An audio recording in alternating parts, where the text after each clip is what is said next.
Hello అండి, welcome back to easy cook channel. ఈరోజు మనం ఈ వీడియోలో సింపుల్గా టేస్టీగా 5 మినిట్స్లో ప్రిపేర్ చేసుకునే బ్రేక్ఫాస్ట్ రెసిపీ చూద్దామండి. దీన్ని మనం బొంబాయి రవ్వ, లేకపోతే సూజీ రవ్వ, లేకపోతే కరాచీ రవ్వ అంటుంటాం కదా, ఈ రవ్వతో చేసుకోవచ్చు. ఇది బిగినర్స్ అయినా ఈజీగా ప్రిపేర్ చేసేయచ్చండి. పిల్లలకి క్యారీ బాక్స్ పెట్టినప్పుడు సింపుల్గా 5 మినిట్స్లో ప్రిపేర్ అయిపోతుంది. ఈజీగా ఉంటుంది, టేస్ట్ కూడా చాలా బాగుంటుంది. పెద్ద హడావుడేం అవసరం లేదండి. సింపుల్గా అమ్మమ్మల నాటి కాలంలో ఎలా ప్రిపేర్ చేసేవాళ్ళు అలా ప్రిపేర్ చేస్తాను. హడావిడి లేకుండా ఎక్కువ ఇంగ్రీడియంట్స్ లేకుండా అయిపోతుంది. టేస్ట్ కూడా చాలా బాగుంటుంది, మెత్తగా ఉంటుంది.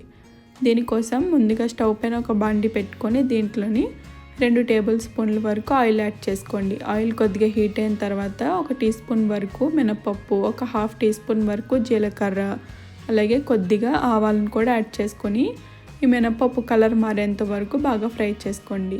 నేను ఇక్కడ నువ్వుల నూనె తీసుకుంటున్నానండి, అందుకనే మనకి ఆయిల్ పొంగుతుంది. మీరు నార్మల్ నూనె తీసుకున్నా పర్వాలేదు. ఇప్పుడు దీంట్లోకి కొద్దిగా అల్లం తరుగుని యాడ్ చేసుకోండి. ఫ్లేవర్ చాలా బాగుంటుంది, అస్సలు స్కిప్ చేయవద్దు. అలాగే మీ రుచికి సరిపడా పచ్చిమిర్చి, అలాగే కొద్దిగా ఉల్లిపాయలు, అలాగే కొద్దిగా కరివేపాకును కూడా యాడ్ చేసుకొని ఇవి బాగా ఫ్రై అయ్యేంత వరకు ఫ్రై చేసుకోండి. మనకి ఇక్కడ ఉల్లిపాయలు ఎంత బాగా ఫ్రై అవుతే టేస్ట్ అంత బాగుంటుందండి. అల్లంలోంచి ఘాటు, అలాగే పచ్చిమిర్చిలోంచి కారం కూడా దిగి టేస్ట్ చాలా బాగుంటుంది. ఇంకేం అవసరం లేదండి, సింపుల్గా మధ్యలో ఇలా కలుపుకుంటూ ఫ్రై చేసుకోండి. ఇంక దీంట్లోకి ఎలాంటి యాడ్ చేయని అవసరం లేదండి. టేస్ట్ చాలా బాగుంటుంది.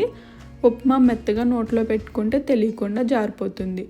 ఇప్పుడు దీంట్లోకి మనం ఎన్ని గ్లాసులు లేదా ఎన్ని కప్పులు రవ్వ తీసుకుందాం అనుకుంటున్నామో దానికి ఒక్కొక్క గ్లాస్కి 3 వంతుల చొప్పున 3 గ్లాసుల చొప్పున నీళ్ళు యాడ్ చేసుకోండి.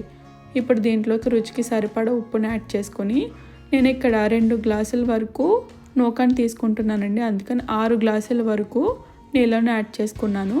ఈ నీళ్ళు ఈ విధంగా బాగా మసిలిన తర్వాత కొద్దిగా ఉప్పుని టేస్ట్ చూసుకోండి, కావాలంటే ఉప్పు అడ్జస్ట్ చేసుకోండి.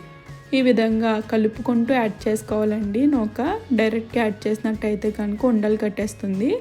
మీరు అలా కలుపుకుంటూ యాడ్ చేసేసుకొని స్టవ్ను మీడియం ఫ్లేమ్లోకి అడ్జస్ట్ చేసుకొని కలుపుకోండి.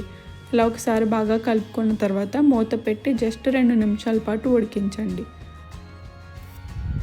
మూతను పెట్టి ఉడికించండి, లేకపోతే తుల్లే అవకాశం ఉంటుంది. ఈ విధంగా 2 నిమిషాల పాటు ఉడికిన తర్వాత ఒకసారి బాగా కలుపుకొని స్టవ్ ఆఫ్ చేసేసుకోండి. అంతేనండి, ఈజీగా టేస్టీగా ప్రిపేర్ చేసుకొని ఉప్మా రెడీ అయిపోతుంది. వేడివేడిగా సర్వ్ చేసుకుంటే ఈ కన్సిస్టెన్సీలో ఉంటుంది. కొద్దిగా చల్లారితే నేను మీకు స్టార్టింగ్లో చూపించినట్టుగా కొంచెం గట్టి పడుతుంది, అంతేనండి. టేస్ట్ మాత్రం చల్లారినా కూడా అస్సలు గట్టిగా అవ్వకుండా మెత్తగా ఉంటుంది. టేస్ట్ కూడా చాలా బాగుంటుంది, సింపుల్గా ఉంటుంది. టేస్ట్ మాత్రం చాలా బాగుంటుందండి. కంపల్సరీ నేను చూపించిన ప్రాసెస్లో ట్రై చేయండి, మీకు చాలా బాగా నచ్చుతుంది.